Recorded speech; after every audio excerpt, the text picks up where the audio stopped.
में से कुछ ऐसी फिल्में भी हैं जो ऐतिहासिक संदर्भ में। जब मैंने छावा फिल्म देखी तो मुझसे रहा नहीं गया और सोचा कि इसके ऊपर एक वीडियो बनाना चाहिए। उन 40 दिनों तक मराठाओं ने औरंगजेब पर हमला करके संभाजी राजे को बचाने की क्यों कोई कोशिश नहीं। का दिग्दर्शन भी अव्वल दर्जे का है और एक बार यह फिल्म देखना तो बनता है। जहां पर असफलतापूर्वक किया गया है वहां इतिहास नहीं बना, लेकिन जहां पर सफलतापूर्वक विश्वासघात किया गया वहां पर इतिहास बन गया।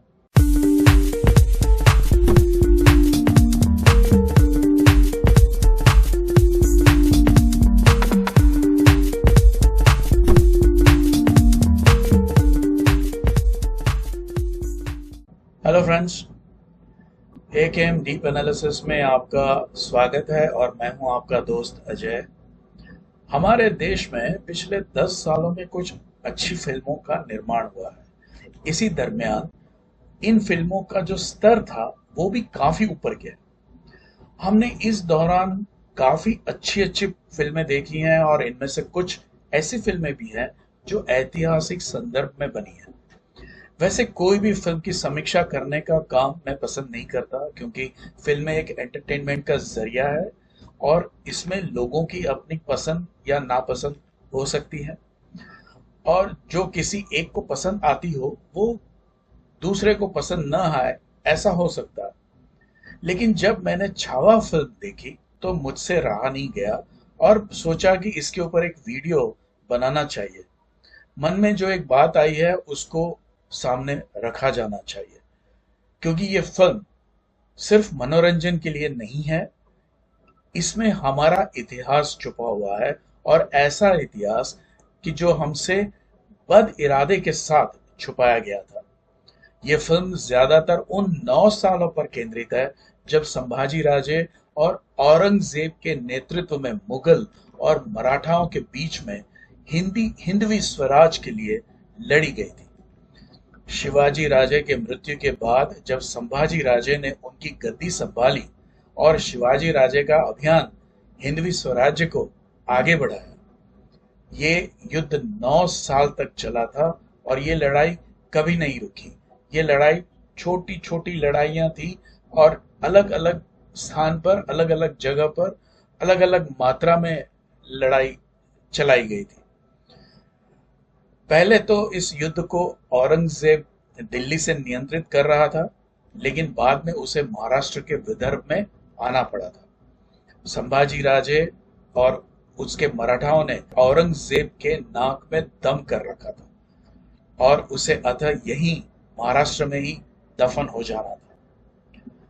लेकिन इस युद्ध के दौरान संभाजी राजे के साथ पहले अपने परिवार द्वारा विश्वासघात किया गया और उसके बाद औरंगजेब ने अपनी क्रूर मानसिकता का एक बहुत बड़ा सबूत इतिहासकारों को देते हुए बहुत ही दर्दनाक मृत्यु संभाजी राजे को दी गई।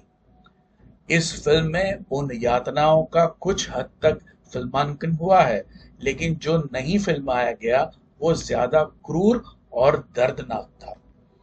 40 दिनों की क्रूर यातनाओं को झेलने के बाद संभाजी राजे को मराठाओं से छीन लिया, लेकिन उन 40 दिनों तक मराठाओं ने औरंगजेब पर हमला करके संभाजी राजे को बचाने की क्यों कोई कोशिश नहीं की, ये आज तक समझ में नहीं आया है और इस बारे में इतिहास के पन्ने कोरे कागज की तरह है।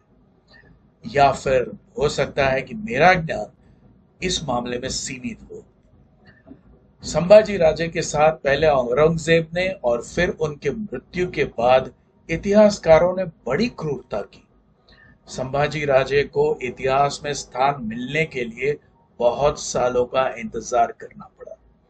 कुछ लोग जरूर थे जिन्हें इस इतिहास के बारे में पता था और समय समय पर इसे उजागर करने की कोशिश करते रहते थे, लेकिन वह इतने छोटे स्तर पर था कि उसका कभी संज्ञान भारत के इतिहासकारों द्वारा नहीं लिया गया।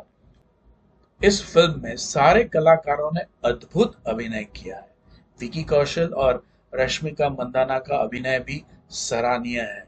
और दूसरे जितने भी कलाकार हैं उन्होंने अपना अपना किरदार बहुत अच्छे से निभाया है। इस फिल्म का दिग्दर्शन भी अव्वल दर्जे का है और एक बार यह फिल्म देखना तो बनता है। फिल्म के अंतिम अंतिम दृश्य भावुक करने वाले हैं। फिल्म देखकर बाहर आने वाला हर एक दर्शक दुखी है। हमने नम आंखों के साथ बहुत लोगों को थिएटर से बाहर आते हुए देखा है।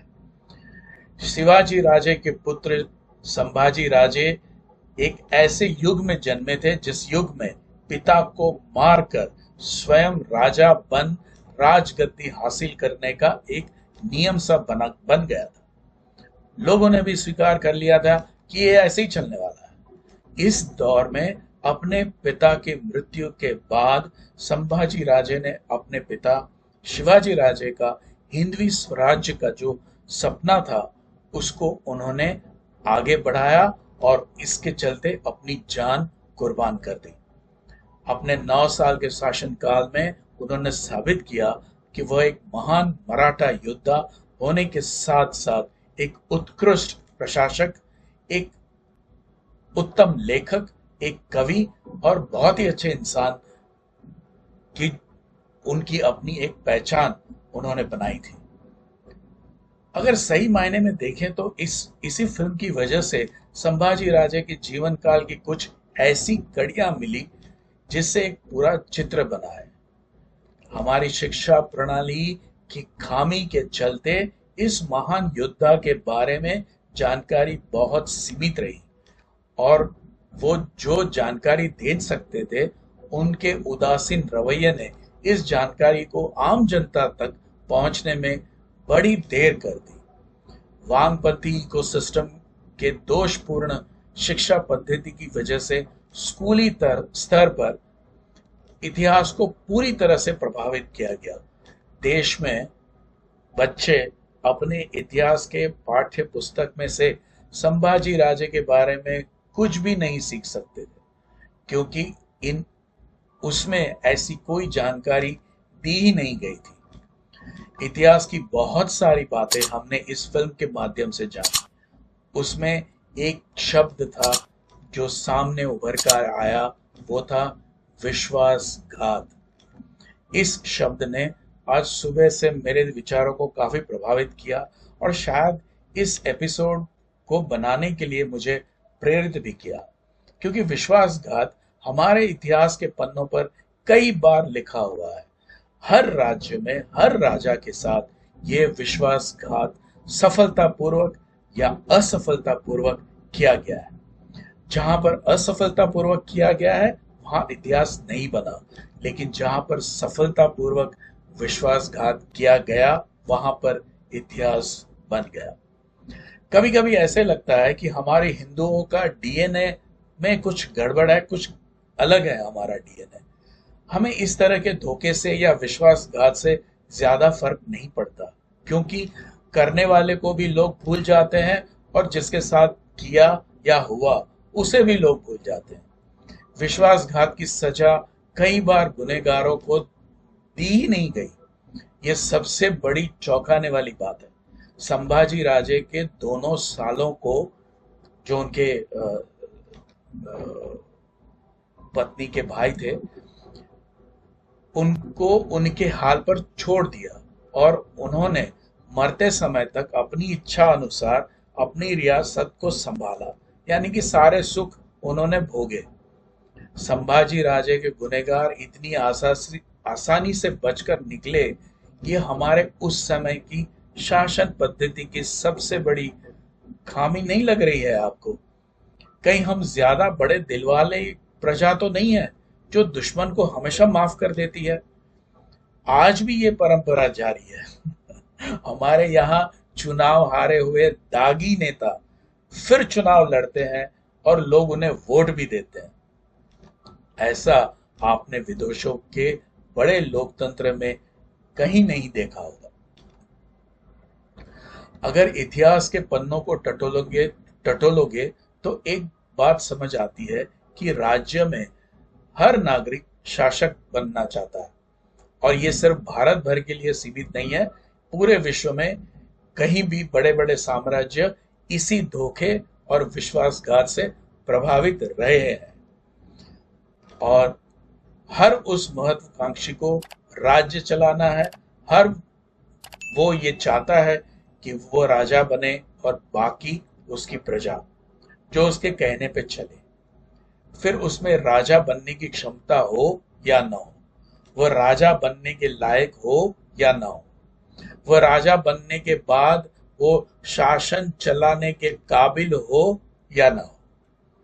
अगर वो किसी और का विश्वासघात करके राजा बना है, तो जिस तरह से उसने विश्वासघात किया है वैसे ही कोई और भी उसके साथ धोखा कर सकता है।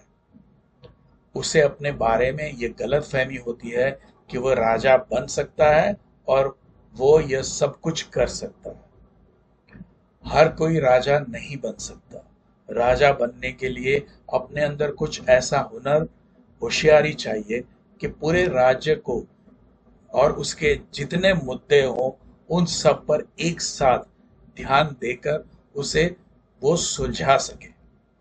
हैरानी इस बात से होती है कि ये सब कोई नहीं सोचता कि जिसने भी किसी के साथ सफलतापूर्वक विश्वासघात किया, उसने कभी ये नहीं सोचा कि जिसके साथ वह विश्वासघात कर रहा है वो उससे हमेशा से बेहतर था।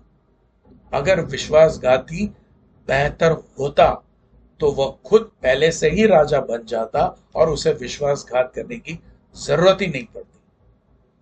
जैसे स्कूल में जब हमारा वार्षिक परिणाम आता है तो सभी को फर्स्ट रैंक चाहिए होती है। अगर सभी को फर्स्ट रैंक मिलेगी तो फिर सेकंड, थर्ड, फोर्थ ये सारे रैंक का कोई महत्व ही नहीं रहेगा।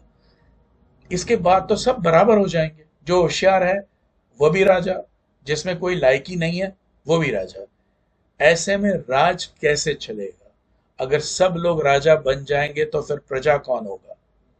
हमारी शिक्षा में यही बात की कमी है। हमें यह स्वीकार करना सिखाया नहीं जाता कि अगर कोई हमारे से बेहतर है तो हमें उसका साथ कैसे देना है और उसके साथ कैसे रहना है। हमें उसके साथ उसकी लीडरशिप को कैसे मान लेना है। हमें यह नहीं देखना कि नेता अगर आगे चलकर गोली अपने सीने पर लेता है तो हमें उसके पीछे खड़ा रहना होता है। अगर कोई नेता हमारे बारे में अच्छा सोचता है तो उसे गिरा कर, उसे हटाकर उसकी जगह लेना कोई अच्छी बात नहीं है। इससे तो पूरा राज्य हो या देश हो, अंधकार में जाना तय है और साथ में उस विश्वासघाती की अपनी और परिवार की जिंदगी भी खतरे में वो डाल रहा होता है। गणोजी शिर्के और कान्हाजी शिर्के ये दो संभाजी राजे के साले थे जिन्होंने संभाजी राजे के गुप्त अभियान की सूचना औरंगजेब को दे दी थी और संभाजी राजे को पकड़वा दिया था। वो दो गांव चाहते थे जिनमें वो दोनों अपने हिसाब से राज कर सके। मराठा साम्राज्य को किसी तरह की जवाबदेही और मराठा साम्राज्य का कोई दखल ना हो। बस इतनी सी छोटी सी बात को लेकर इन्होंने इतने बड़े अभियान, हिंदवी स्वराज को जो नुकसान पहुंचाया उसके लिए इन दोनों को इतिहास कभी माफ नहीं करेगा। विश्वासघात सत्ता के गलियारों का एक मापदंड है और जो सत्ता के गलियारों में है उसने विश्वासघात सिर्फ एक कदम दूर है। और इस समस्या का एक ही समाधान है और वो है समय पर दुश्मन को निष्क्रिय कर देना। अगर वो धोखा करे, विश्वासघात करे, उससे पहले ही उसे निपटा देना। अगर ये हो जाता है तो शासक अपने राज्य के शासन में सुचारू रूप से उसे चला सकेगा, वरना वही विश्वासघात पूरे राज्य को समाप्त कर देगा। संभाजी राजे की सौतेली मां खुद अपने बेटे को राजा बनाने के लिए एक षड्यंत्र रच रही थी। उसने अपनी मृत्यु से पहले औरंगजेब के बेटे अकबर से संपर्क करने की कोशिश की थी। संभाजी राजे की सौतेली मां ने अकबर को, जो औरंगजेब का बेटा था, और औरंगजेब से ही लड़ रहा था। उसे औरंगजेब के खिलाफ खुली मदद की पेशकश की थी और बदले में उसने संभाजी राजे से मराठा साम्राज्य की गद्दी मांगी थी। यानी विश्वासघात का षड्यंत्र घर परिवार से ही रचा जा रहा था। ज्यादातर मामलों में राजा ने कभी भी इन षड्यंत्रों को नजरअंदाज किया, वहां उनका विनाश हुआ। संभाजी राजे ने जानते हुए उन्होंने अपनी सौतेली मां को माफ किया था और उनके बेटे को अपनी राजधानी रायगढ़ की सुरक्षा सौंपकर खुद औरंगजेब से लड़ने गए थे। ऐसे कदम क्यों उस वक्त के राजपूत राजा मराठा राजा उठाते थे, वो समझ से परे है। उनकी बहादुरी पर कोई शक नहीं है, लेकिन घर के धोखेबाजों से कम सतर्क रहना ये उनके लिए काफी घातक सिद्ध हुआ था। राजा को अपने परिवार के प्रति उतना ही सतर्क रहना चाहिए जितने कि वह अपने दुश्मन से सतर्क रहता है, क्योंकि दुश्मन दूर होता है और उसके हमले को पहले से समझा और देखा जा सकता है, जबकि परिवार का अगर कोई छल करता है तो उसे देखा नहीं जा सकता। ऐसे हमले पीठ के पीछे होते हैं और ज्यादातर मामलों में ऐसा विश्वासघात का षड्यंत्र सफल हो जाता है। आज के संदर्भ में भी कुछ इसी तरह के कुछ ऐसे नेता हैं जो देश के साथ विश्वासघात कर रहे हैं, देश को जलाने की, देश को विभाजित करने की, देश के अंदर का माहौल खराब करने की कोशिश कर रहे हैं। ये कोई विश्वासघात से कम नहीं है। ये सभी लोगों का एक ही ध्येय है, देश अराजकता और अव्यवस्था की भेंट चढ़ जाए और किसी तरह उस दौरान उन्हें सत्ता हासिल हो जाए। कुछ ऐसे नेता हैं जो अपने बलबूते पर चुनाव जीतने में असमर्थ हैं, तो वो जॉर्ज सोरोस और अमेरिकन डीप स्टेट जैसी कुछ संस्थाओं का सहारा लेते हैं और यहाँ देश में विश्वासघात करने की कोशिश करते हैं, पीठ के पीछे से वार करने की कोशिश करते हैं। तो इनमें और गणोजी और कान्होजी शिर्के भाइयों के बीच में कोई ज्यादा फर्क नहीं है, जिन्होंने संभाजी राजे के साथ विश्वासघात किया था। इन नेताओं को आज हमारी जनता बराबर से जवाब दे रही है, और भले यहाँ पर पहले की जमाने की तरह किसी को कत्ल नहीं किया जाता, लेकिन जो होता है वह लोकतंत्र के हिसाब से होता है। इस लोकतंत्र में नेता की राजनैतिक मृत्यु उसकी असली मृत्यु से ज्यादा पीड़ादायी और ज्यादा दुखद होती है। ये आप लालू प्रसाद यादव से पूछ के देखिए। ये बात कुछ लोग समझते हैं और कुछ लोग 91 चुनाव हारने के बाद भी नहीं समझते। अब अगर हम जो ये सोच रहे हैं कि किसी को उसकी काबिलियत के बगैर कुछ मिलेगा, ऐसी सोच से हमें तो लड़ना पड़ेगा, क्योंकि और ये और कुछ नहीं है लेकिन एक लालच है। बिना हुनर, बिना लायकी, बिना काबिलियत कुछ भी मिलता है तो वो टिकता नहीं है। ऐसे में सभी लोग दुखी होते हैं। गांधारी अपने पुत्र दुर्योधन को राजा बनाने के सपने देखती थी। जब उन्हें पता था कि उनके बेटे में जो काबिलियत है वो कैसी है, उसके बावजूद भी दुर्योधन को विश्वास दिलाती रहती थी कि वो राजा तो बनेगा ही। अब सनातन शासन धीरे धीरे हमारे करीब आ रहा है और हमें बहुत ही तेजी से उसे लपक लेना है और हमारे अंदर की जो कमियां हैं उसे दूर करनी है। हमें ध्यान रखना है कि हमें औरंगजेब वाली नस्ल पैदा नहीं करनी, हमें गणोजी शिर्के और कान्होजी शिर्के की सोच वाली नस्ल को पैदा नहीं करना। हमें संभाजी राजे चाहिए, हमें शिवाजी राजे चाहिए, हमें पृथ्वीराज चौहान चाहिए, हमें बहादुर लोग चाहिए जो लड़ते थे अपने धर्म के लिए, अपनी प्रजा के लिए। लोकतंत्र जो हमारे भारत के संविधान ने हमें दिया है वो एक बहुत ही बड़ी कामयाबी है हमारी और हमारे सनातन की। सिर्फ एक संविधान से भारत देश इस बचे हुए टुकड़ों की रक्षा कर सकेगा। पाकिस्तान और बांग्लादेश हमारे हिंदुस्तान से निकलने के बाद उस बचे हुए टुकड़े को एक सूत्र में बांधने की बहुत जबरदस्त कोशिश हुई है। यहाँ पर राज्य रजवाड़े आज भी वैसे ही हैं। महाराष्ट्र में, गुजरात में, असम में, तमिलनाडु में आप जो स्थानीय संस्कृति देखते हो वो इस संविधान का परिणाम है। आप जैसे चाहो वैसे रह सकते हो, बोल सकते हो, पढ़ लिख सकते हो, लेकिन साथ में ही आप एक साथ होकर इस देश के लिए लड़ भी सकते हो, देश के लिए काम कर सकते हो, देश की प्रगति के बारे में सोचकर उसके ऊपर आप अपना एक कंट्रीब्यूशन भी कर सकते हो। जानते हैं यही इसी एक कमी की वजह से इस्लाम और अंग्रेज हम पर शासन कर हमें गुलाम बनाकर हमें लूटा गया, बर्बाद किया गया, धर्म परिवर्तन हमसे करवाया गया। करोड़ों की संख्या में हिंदुओं का नरसंहार हुआ क्योंकि हम असंगठित थे। हम छोटे छोटे राज्यों और रियासतों में बटे हुए थे और ये राज्य और रियासतें अपने स्वार्थ से चलती थी। एक राज्य पर हमला दूसरे राज्य को घायल नहीं करता था। इसी में इस्लामिक और अंग्रेज युद्धखोरों ने हिंदुस्तान की मां धरती को लहूलुहान किया।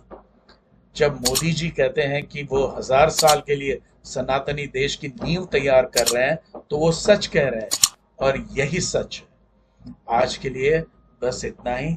फिर किसी एक नए विषय के साथ अगले वीडियो में आपसे फिर मुलाकात होगी। तब तक के लिए आज्ञा दीजिए। मेरे इस चैनल को देखें, कमेंट करें, शेयर करें, लाइक करें, सब्सक्राइब करें और बेल आइकन दबाना बिल्कुल भी ना भूलें। नमस्ते, जय हिंद, वंदे मातरम, भारत माता की जय।